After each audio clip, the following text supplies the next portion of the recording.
without a doubt that I put my time in to be able to help others find their way, because there's a lot of people who've had some of the same experiences I've had and or worse. Um, but what I've learned over the years is the importance of counseling and the importance of talking to someone about healing through this healing space. Welcome to Vulnerability Muscle, the inspiring podcast challenging norms and helping you redefine vulnerability as a strength. I'm your host, Reggie D. Ford. Each episode of Vulnerability Muscle dives into a variety of topics such as mental health, social issues, and mindset shifts. We explore the power of vulnerability and fostering meaningful connections, healing, building resilience, and promoting personal growth. Sometimes these conversations are uncomfortable, but good workouts often are. So join us and flex that vulnerability muscle. Oh, what's up? We got my my OG, Ron Johnson. How you doing, baby? Hey, I'm good. I'm good. Hey, I'm what the young folks say. I'm Gucci.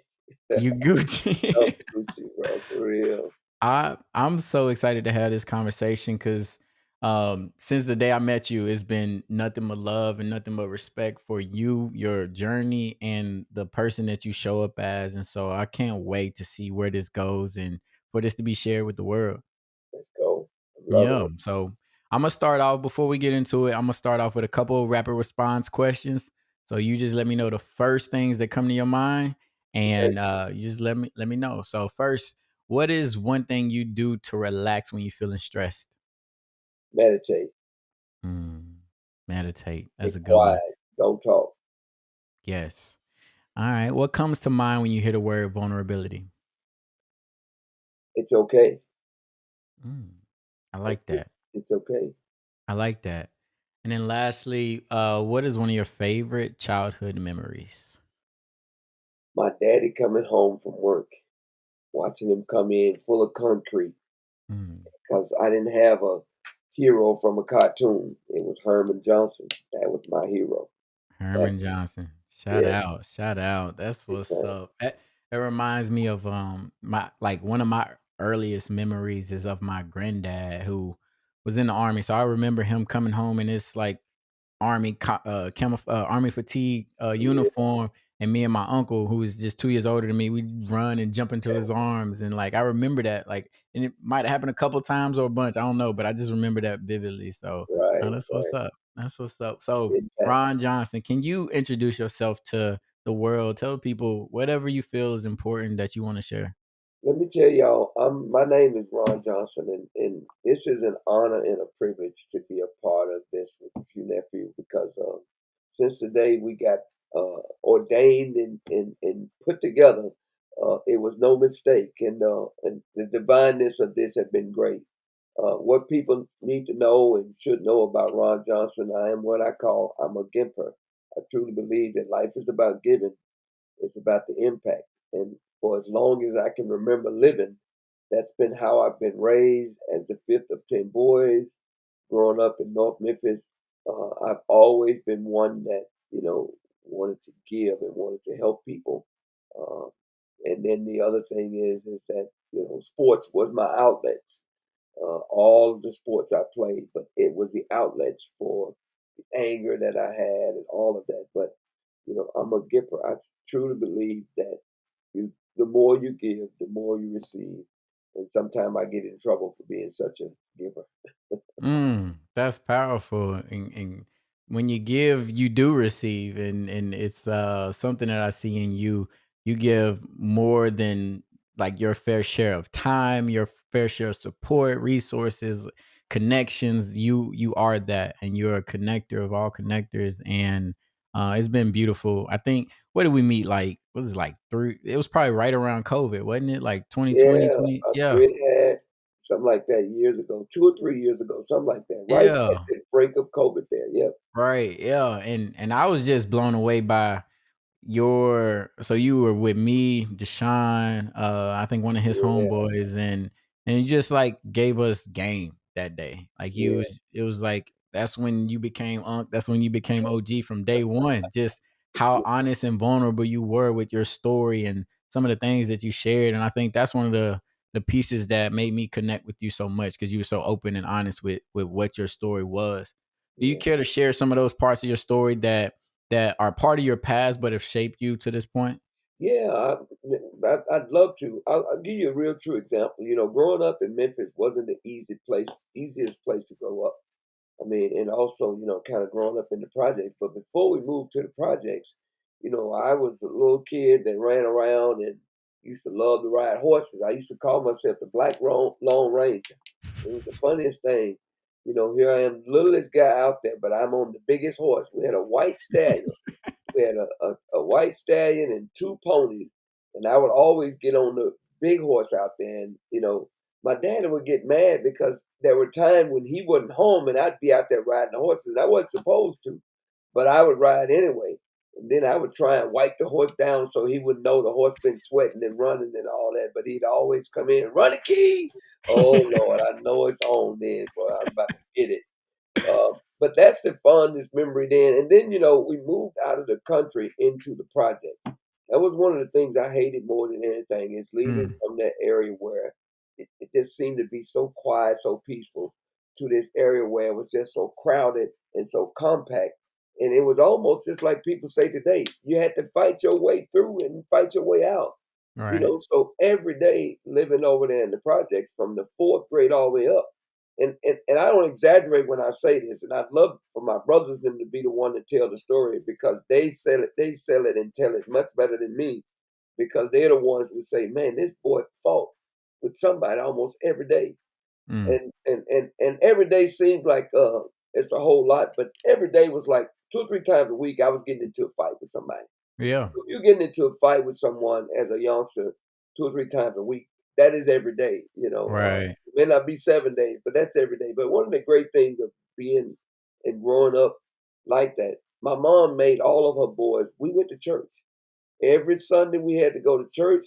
Every Wednesday we was at choir practice, and all of us had to participate in church.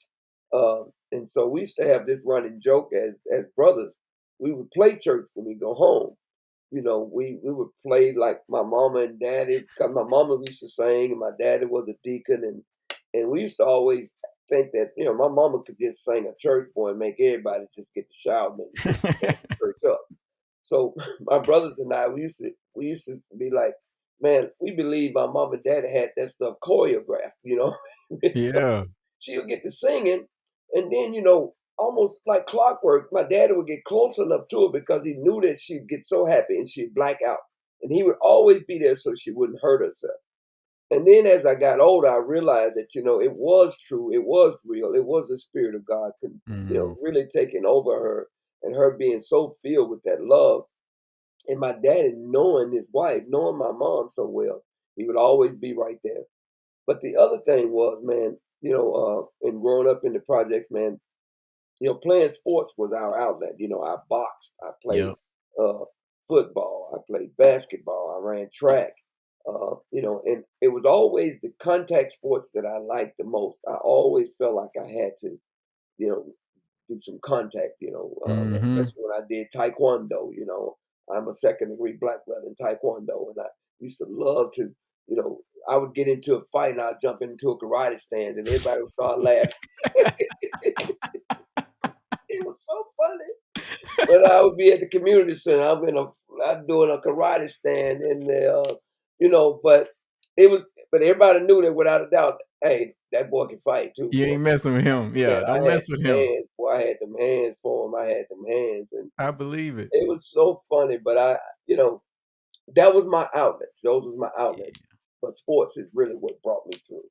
And you took sports to a high level. You ended up playing football at a pretty high level. Can you talk about that? So yeah, I got a scholarship to Tennessee State. But before I go there, let me tell you kind of not a good thing, but a thing that happened to me my senior year in high school. I was in Who's Who in American high school football. I was a state champ in the high jump in 1982. So I was a heck of an athlete.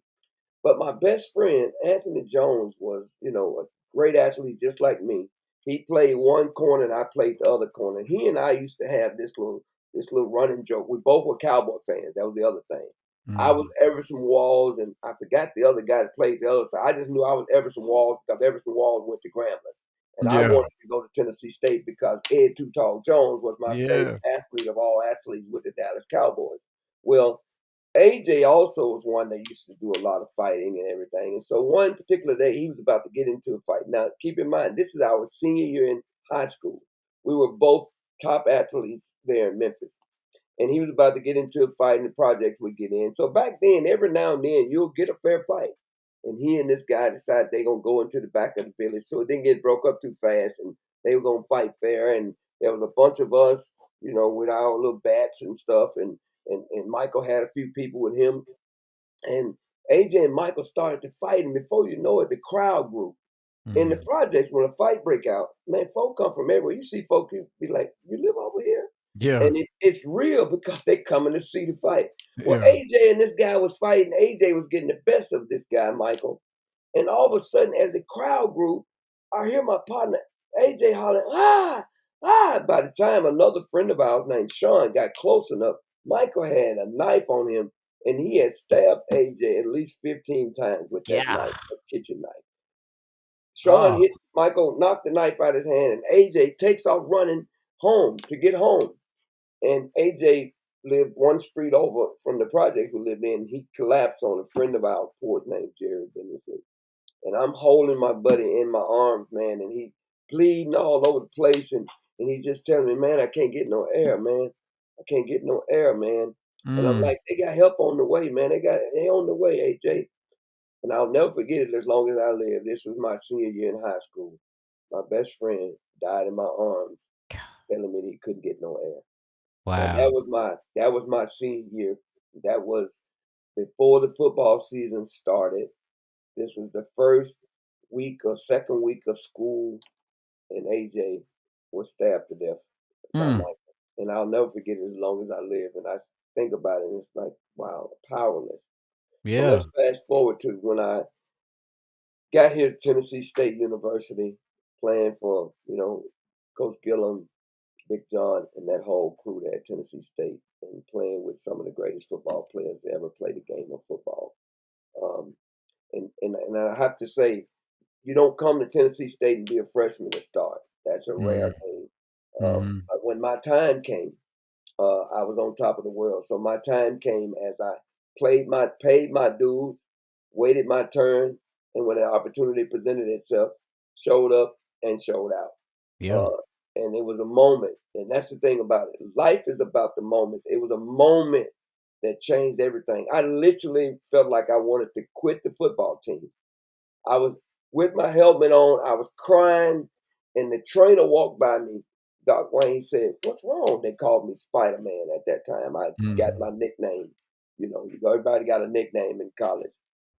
And he said, "What's wrong?" I said, "Doc, none of these guys that he got playing in front of me are better than me. And it's Mhm. horrible that it's that way." And these Mm. are his words he said to me. He said, "Spider Man, you got to remember, when opportunity presents itself, you got to take advantage of it. The cream will always rise to the top." One or two plays later, Coach Gillum called me and told me to get in there. This was a live scrimmage, and the star running back on the other side come running across, running a sweep, and I hit him, knocked him out. Now I'm 150 soaking wet. This boy was 6'3", Hubba Bubba. They call him Marlon Johnson. They call him Hubba Bubba, like the bubble gum.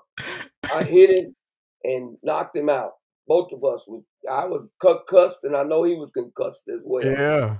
But I got up, and the head coach at that time, Bill Thomas, he stopped practice. Reggie, he stopped practice. Wow. Anybody that played with us, they'll remember this day. He stopped practice.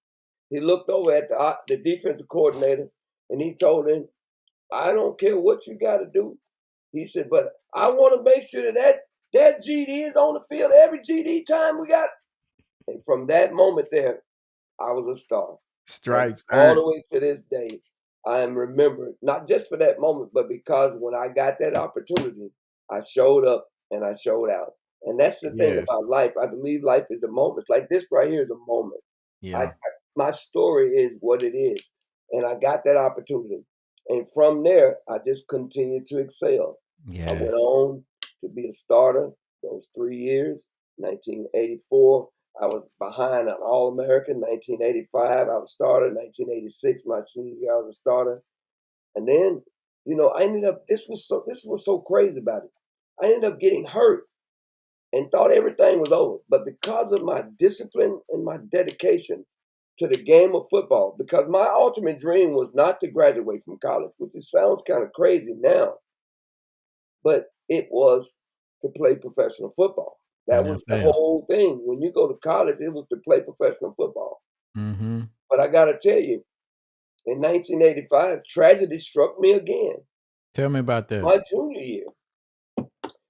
So in 1985, that was a spring. I had that moment where I made that tackle, all of that, got my starting position. We coming into the fall, and so we're getting ready to play the second or third game of the year in the hole. And my mom, my dad, and a couple of my brothers, they were here to see me play. And I had the game of my life. It's still on the record books. I had 2 or 3 interceptions, 8 or 9 solo tackles from free safety. Balling. So I Balling. balled out real hard.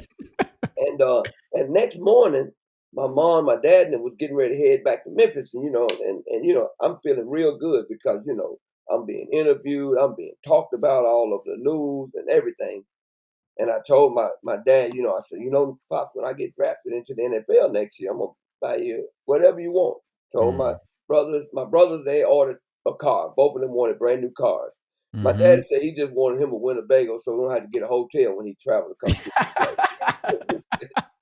But this is what was so amazing about it, nephew. My mama, she was such a humble person, loving, caring lady like you've never seen. She said, Mm. "Baby, I don't care anything about no big old house or none of that, because I told her I'm gonna buy you a big old house and I'm gonna get us up out of the project. Because that's every Yeah. young person's dream. Yeah. Do something incredible for your mom or your family as a whole." She said, "I don't care nothing about all that, but be my first son to graduate from college. And I'll Wow. be the happiest mom in the whole wide world." And listen to this to Wow. me.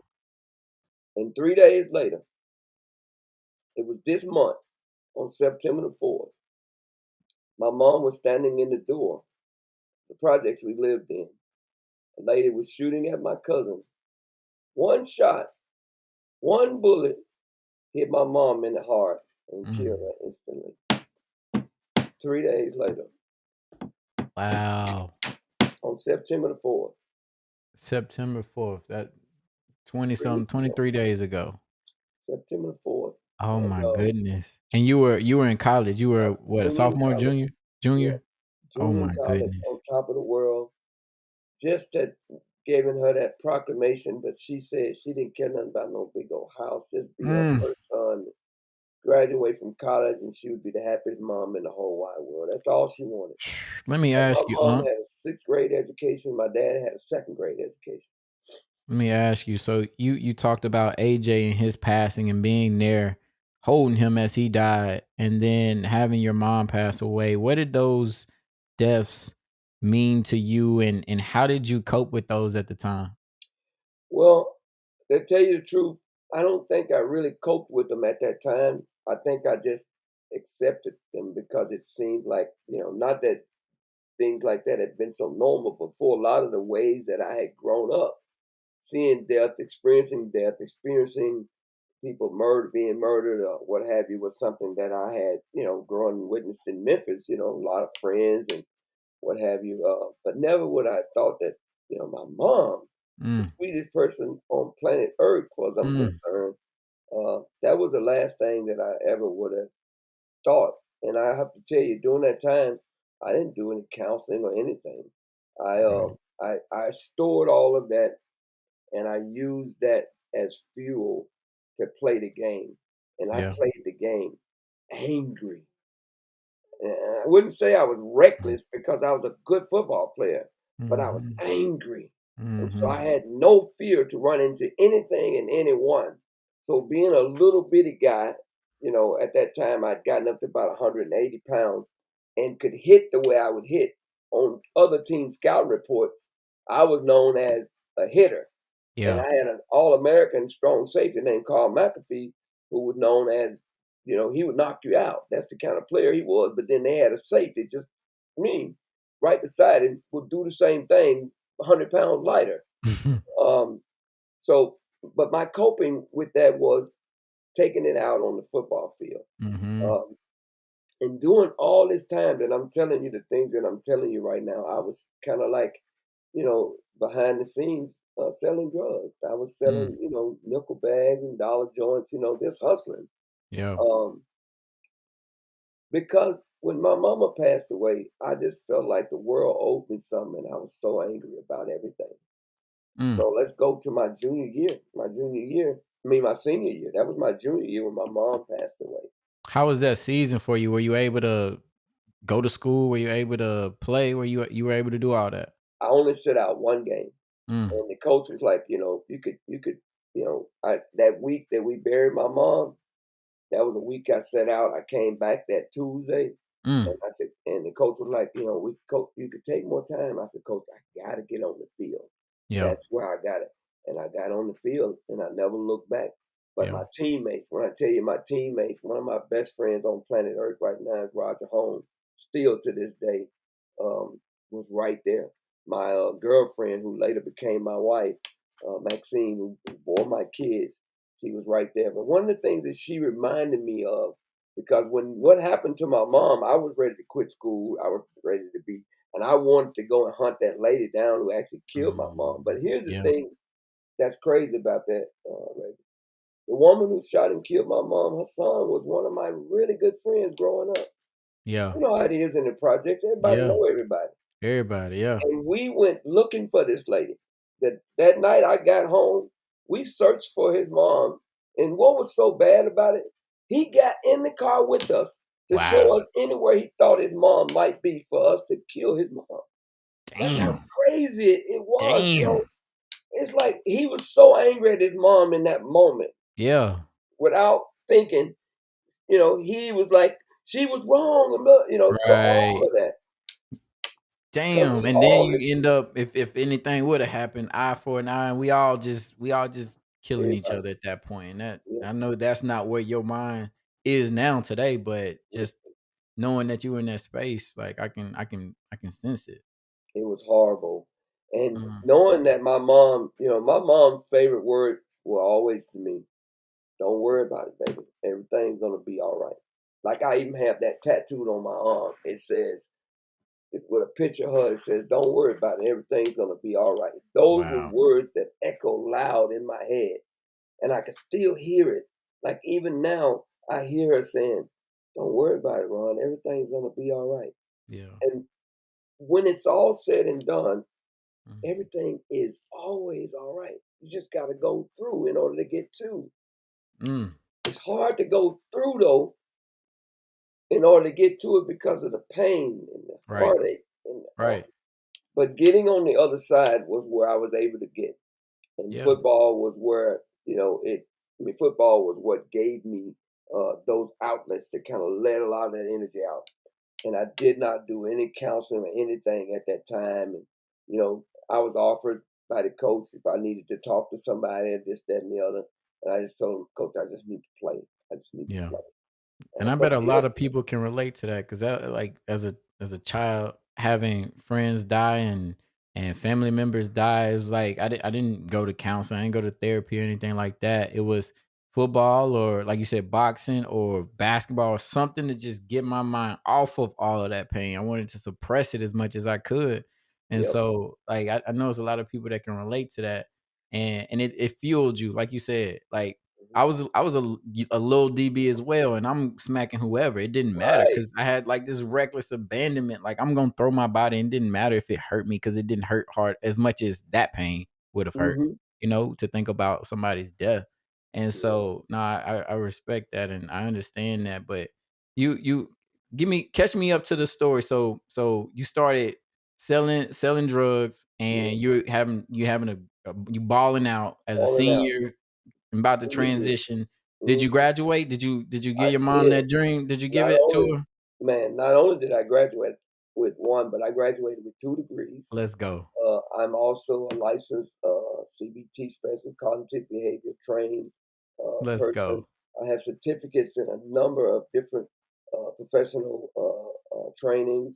I am a life coach. So I am a certified life coach. Let me correct that. I'm a certified life Stamp coach it. that Yeah. know without a doubt that I put my time in to be able to help others find their way, because there's a lot of people who've had some of the same experiences I've had and or worse. Um, but what I've learned over the years is the importance of counseling and the importance of talking to someone about healing through this healing space, because Mhm. I just went through a tragedy not 5 or 6 months ago now. But before then, I did get a chance to go and try a couple of times. I made the practice squad there in Atlanta, um, but I wilded out and messed that up, and then came back to Nashville, and I just picked up the packet and started selling drugs. And Mm. in 1994, I got caught up. I got charged with 50 kilos of cocaine and 237 pounds of weed. I was facing 40 years to life in prison.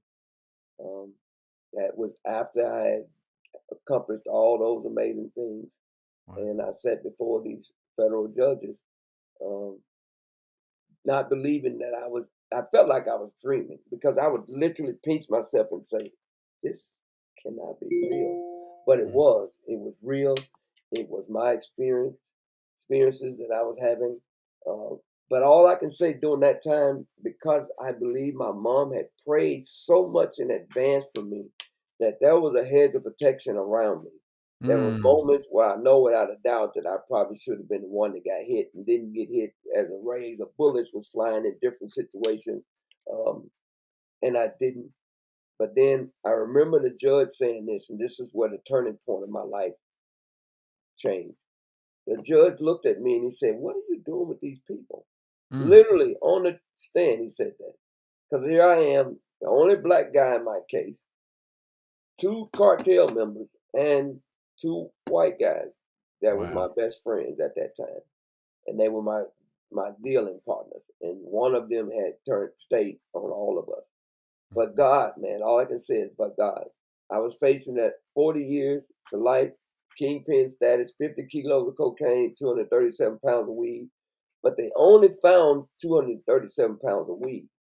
They kept they wanted to know if I knew what 50 kilos was at. And I'm like, no, I ain't got it. So, and if I did, you think I'm going to tell you to charge me? Come on, please.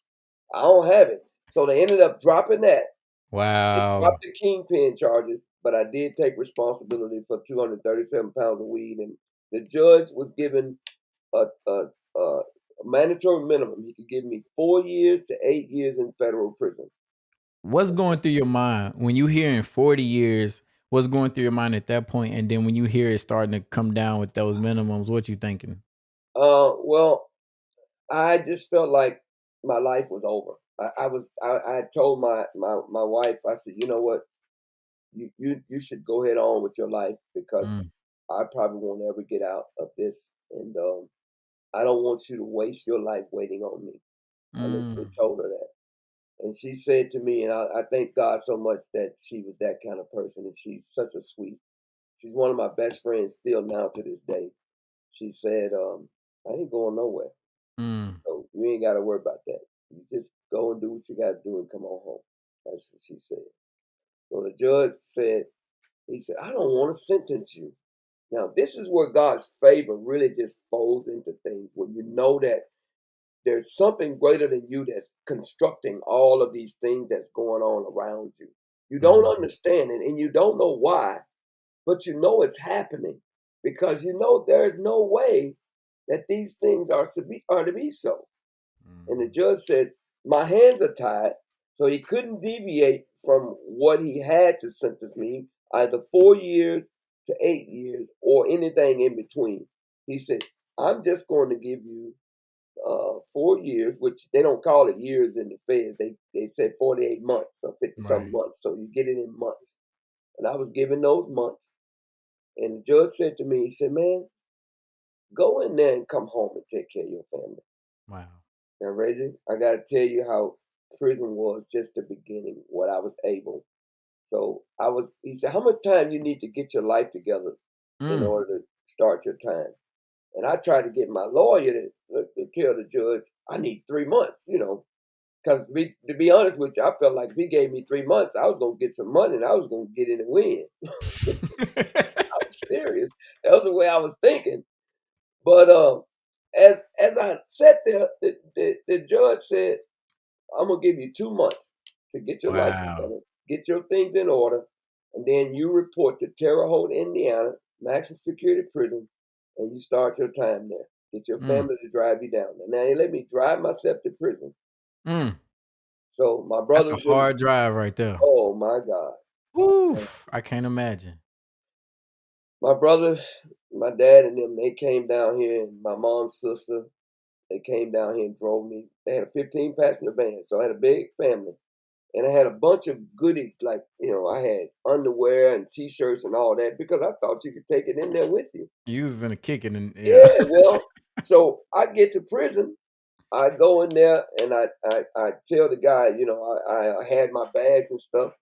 He said, "Hey, hey, hey." Now I'm telling my family and they can go. He said, "Hey, tell your family they don't need to go nowhere because that stuff you got in your hand, you need Gotta to give go. that all to them. Mm, Because this the feds. You can't bring that in here." I was mm, like, "Whoa." He said, "As a matter of fact, what you can do is give them everything else that you got on because we gonna supply all that you need up in here."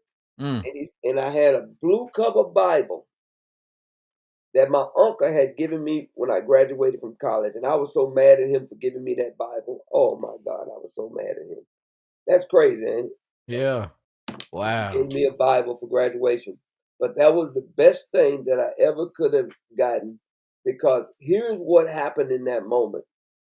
I got that Bible. They gave me those orange slippers, gave me an orange jumpsuit. I opened that Bible up, Reggie. So help me God. Open that Bible up. I don't remember the name, the scripture, but it says, "I will supply all you need according to his riches and glory, which is in Christ Wow. Jesus." Wow. Right there. Wow. And from there, I took that there and I never looked back, man, in Yeah. trusting God. And that was the beginning of the rest of my life. That was why I surrendered and I've never looked back since then. And you haven't looked back. You have turned and I hate to use the word turn your life around because I don't think you were a bad man before. I think you were a man trying to earn money and Yeah, trying to provide for a big family and trying to do the things that you were exposed to. And yeah, so I don't like saying turn your life around, but you did do different. You came yeah. out of the pen doing something totally different than what you did going in. And where did that come from? And can you speak to what that transition and transformation was like for you? Wow. Let me tell you. So when I opened that Bible and had that experience, that to me was eye opener. It was such an eye opener. And I went in there though, I was still angry because keep in mind, I had not still had no counseling or anything to that of that sort. And there I am going to prison as a 30-something-year-old young man um, to a maximum security prison in Terre Haute, Indiana. Mm, And so I felt like I had to go in there and be ready to one. I'm a second degree black belt. I'm ready to fight a couple people. So I got in there, and first thing you happen when you go to prison, they want to know if you can hoop, if you can hold your own. So I'm cold on the basketball court too. So I get out there hooping, and then jokers want to try and rough you up. Hey, I played football, so let's go. So let's I go. get rough with a couple jokers, and I'll never forget this. After being there about almost 2 weeks, I will never get this long as I live. This older guy, his name was Bill. He was the sheriff in a little town called Hoptown. He and his whole deputy staff had been arrested. I think you could probably Google it. They had Mm, all been arrested by the feds. And damn. he'd been jailing for a good little while there. And he said, "Man, I know you." He said, "Man, your name is Ron Johnson. They call you Spider Man. You went to the Atlanta Falcon." And he just got to telling me, I was like, whoa. Yeah. And he said, "Let me tell you something, though, young man." He said, "You can come in here and you can act the way you act, and they'll find a way to get you home." He said, "They'll send you home in a little box, or Mhm. they'll put you in that little 6x6, and you'll lose your mind, Mm, and you'll do your time in that space. Or you can just do your time and go home and take care of your family." mm. He said, "Man, just do your time. You ain't got to come in here and act like that." He said, "But Damn, stay away from that place where the enemy can get you off your square." And that was man. on the basketball court and worrying about trying to use that phone. That's what Joker got. got hurt, locked in the socks and beat down. Man, I refocused. I'll never forget. I thanked him for it because that brother took me under his wing, helped me understand how I was reading and understand because I didn't understand the Bible at first. Yeah. But that was what I started to do. I started to read the Bible. I read the Bible all the way through, at least 5 times or more, front Mm. to back, and from Revelation to Genesis, and then from Genesis to Revelation. It became such an ingrained part of who I am. Like even right now, things that I do comes from what I've learned and allowed to be applied in my life. And I know that without a doubt that when the Bible tells you to be ye transformed by renewing your mind, that you can prove what is that good and acceptable and perfect will of God, it is because I'm not that dude, that same guy. One of my brothers told me when I got out of prison, right? You know, he told me, he said, "Man, I don't know you. Who are you?" Wow. He said, "I don't know this Ron." And Wow. and and the thing that's great about that is because I know that I am not that guy. I don't have the same thoughts and the same Yeah. mentality that I Yeah. once had. Now, am I still a black belt and this and that and the other? Yes, but do I get angry and I'm ready to blow? Mm-mm. Because Mm-mm. I am in such a greater space. And what I ended up doing was I presented what I'm telling you right now. I get excited when I talk about this. Go I ahead. do because I presented this to the head of Vanderbilt's Brain Institute. And I wanted him to help me because I wanted to teach kids what I taught myself from being in prison and how I Mm-hmm. believe I changed my mind. Yeah. And he just rolled back in his chair. What his name? Mark Wallace, Mark Wynn. He was the head of the Brain Institute over at Vanderbilt, still is.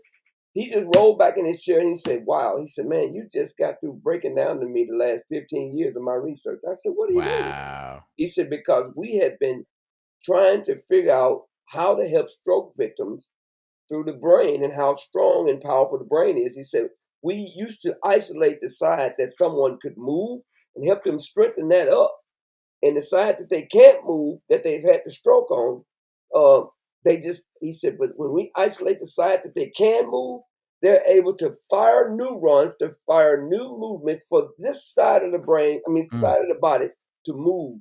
And what I had told him about what I had done, he said, that is exactly their research for the last 15 years. Now, I ain't That's never known amazing. nothing about that, but that Yeah. was because I just buried Experience in myself in life. it.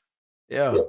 Experience in life. Experience is a beautiful thing. And I think about that all the time. Like I look at my experience in the mental health space and the ways in which my thought patterns have been changed, transformed, and changed over time because I was in that same mindset as you. Was like it was, we had to fight. Like that was the way Mhm. we solved issues. That was the way that things were going to end if we had a dispute.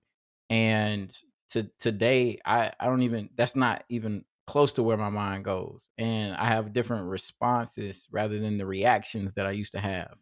Mhm. And I mean, I attribute so much of my growth to I had a lot of good people around me who modeled that behavior. So you get to see Mhm. like not everybody responds that way.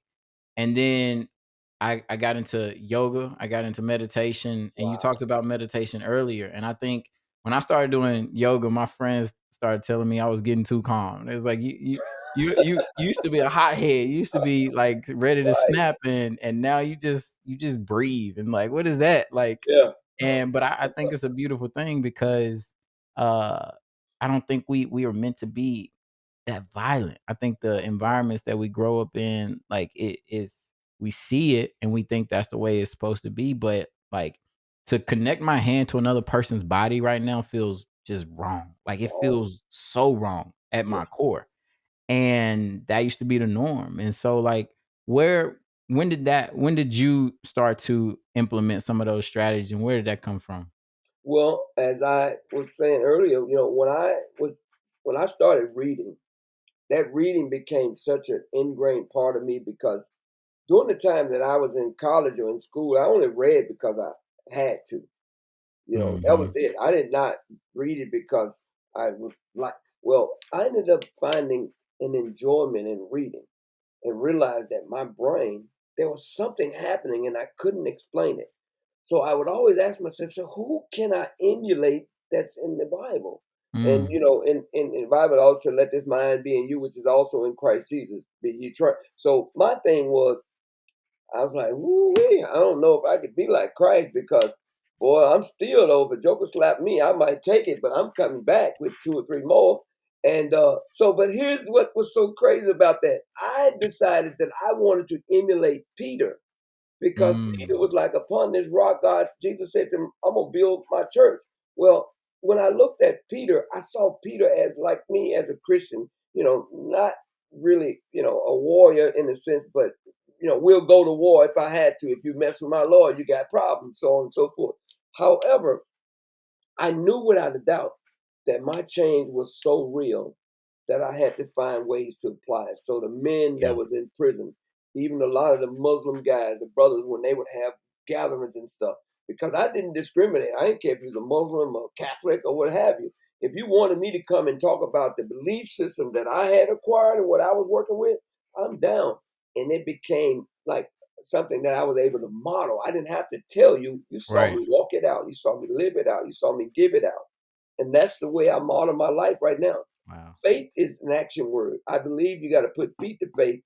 And then it's like, there's no need for me to do all this talking that I'm doing now because I believe that I preach a sermon every day, but sometimes I use words. It's the action, it's the things that I do is what tells the story and preaches the sermon.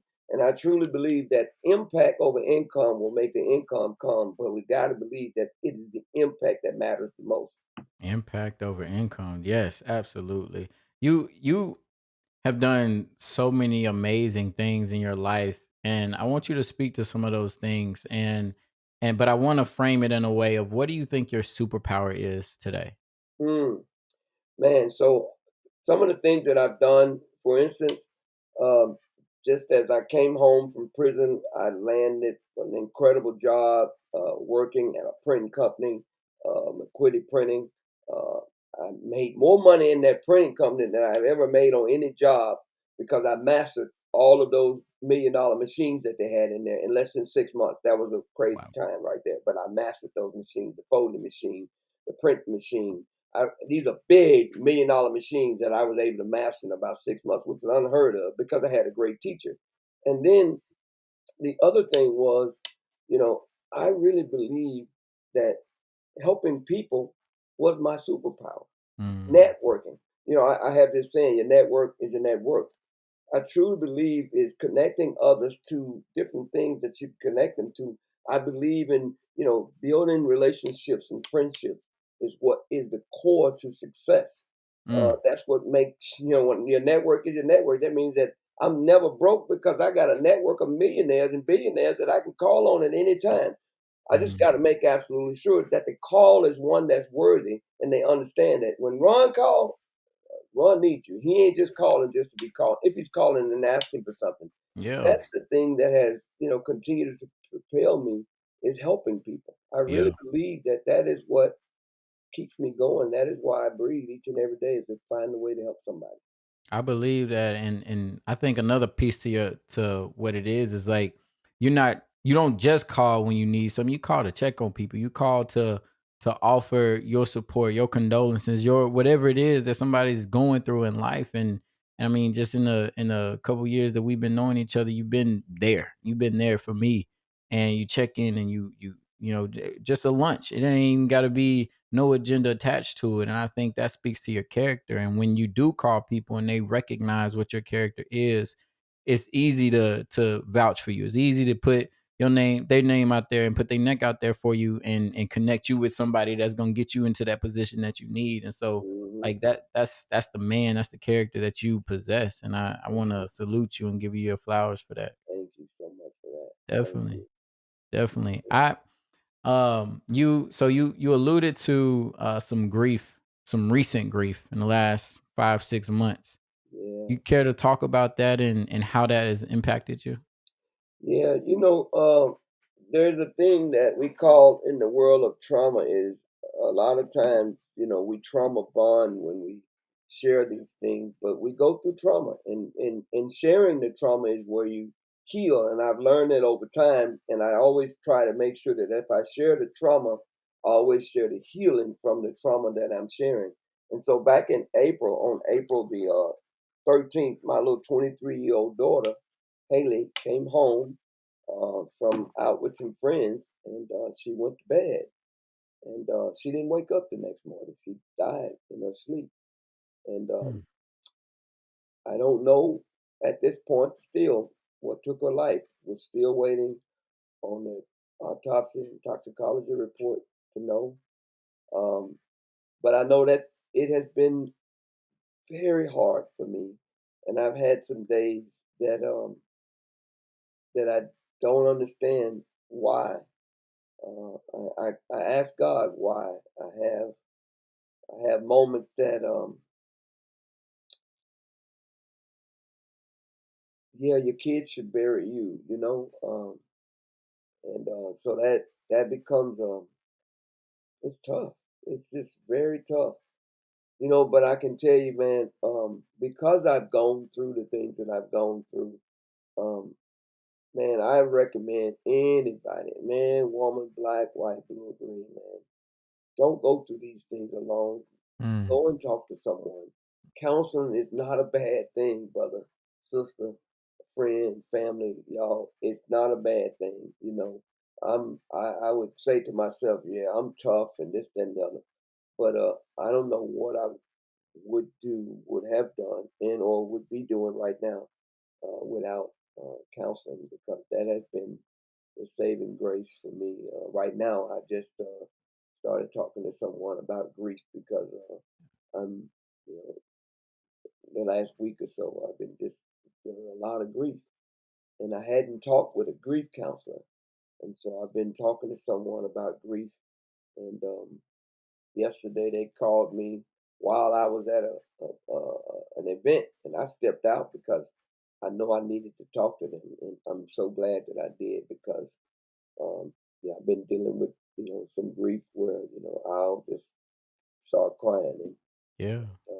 you know don't know all the reasons other than this pain right here kind of takes me back to the pain that I felt when my mom was murdered.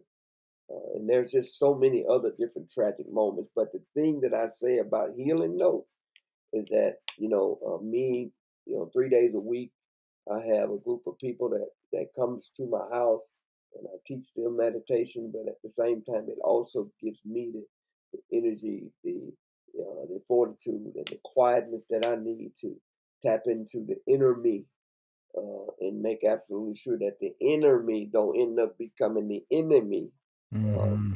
and it has been very, very, very good that I have continued to do that during this time, especially because I go through spaces where I'm angry, get mad, I don't understand, I question, and I ask God. Uh, look at my daughter on her picture and just say, why was there, oh, you have so many things that go on in your head that are unanswered. Um, but I can say that the comfort that God gives me is like no other, and it has continued to hold me, and I feel like that he's still rocking me even in the midst of uh, this hard place and this hard time. And I think about the scripture as I've learned it. It says we're seated in heavenly places in Christ Jesus, where He's ever interceding on our behalf. In other words, He's got us in His arm, and He's just kind of holding us. And when I have these moments, I feel like that's when I can just relax. I can meditate because I know He got me. Yeah. And that's been really good for me. That's beautiful. You said something earlier that I want to touch on. It's just like the power of therapy and going and getting help. And you got a lot of people out here who are resilient, who are strong. And I say, like, yes, you are strong. You wouldn't have made it to this point in your life if you weren't strong, but take your strong ass to therapy. Like, you Come can on. be strong and get help. You can Yep. be strong and need support. You can be both of those. It's a both and situation. It's not an either or. Like we are strong, and you don't get to the point in life where you survive through difficult times without being strong. But it's not about being strong, it's about equipping yourself with tools that help you live and thrive instead of just surviving through life. So Yes. I love what you said there, and my condolences to you, to your family. And I know I don't know. That's a tough loss. Yeah, That's a really tough loss, and I'm gonna continue to lift you up, especially because it's so fresh throughout the holidays, throughout the anniversaries. Those things they're hard, and you can always call on me. thank, Just I'm pull up, chop it up, do whatever. But come on, sending my love to you thank always, for you. real. I appreciate that. You can count on that too. Really do. Absolutely, absolutely. You've I mean, like your life has been amazing. Like the journey that you've had. You've most recently you were working in the mayor's office. You've Yeah. worked with Oasis Center, helping so many people around our city of Nashville. What is next, or what are you up to now? What is the next for you? So, for 3.5 years, I was the director of safety under Mayor Cooper, and I worked with the current mayor for a little while, and then moved over to the health department. The next chapter that I'm believing that God is having me to write is one, finishing my book. I'm hoping that I get to finish my book. I need some help, so if there's someone out there that would like to help me tell my story, I would love to entertain that. And then the other thing that I'm doing and I'm excited about is I'm really uh, reaching out to speak, to inspire, to educate, to uplift. And one of the things that I am really serious about is impact over income. I truly Mhm. believe that I would like to come and teach young people, teachers, educators, anyone that would listen, corporations, whoever, to help them understand that in this thing called life that we all are living, it's the impact that matters the most. And I think when we work to make the impact, the income will come. But I really, really would my open is to say, uh, I am looking to become a prolific speaker, trainer, and educator. And my theme is to drive home, as Mr. 100 would say, impact over income, because I truly believe that if we can help people understand the impacts that they're making, income will come. Oh man, I love that. And that book, we you got several copies sold with me, so I'm buying too Let's many of go. them. So go ahead and finish that thing, and I think I got some Yeah, people to connect you with to help with that process.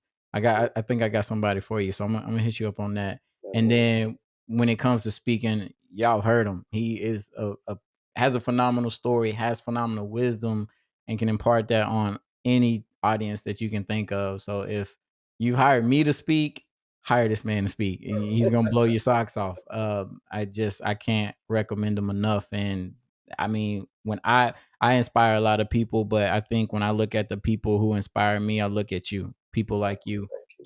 You've been an inspiration in my life, and for so many reasons. But your authenticity, your vulnerability, your ability to take the hard things in life and help people see that there's a better way, that there's a different way, that we don't have to live in the darkness. And you've been such a blessing in my life. And so I just from the bottom of my heart, I thank you, and I just show extreme gratitude. And so Ron, how can people reach you? Where can they find you if they want to book you for speaking? If they want to just reach out, connect, talk about meditation, talk about some of the things you're doing. One of the ways that people can reach me is they can reach me on my I was going to say my website, but I don't have a website yet. They can reach me through my email. They can reach me at RK. Let me make sure I tell it right because it's TRJ Consulting 24. TRJ Consulting 24 at gmail.com. That's Team Ron Johnson 24. That's my football number at gmail.com. Definitely. TRJ CONSULTING 24 at gmail.com. They can reach me there. And they can also call me because one of the things that I'm an open book.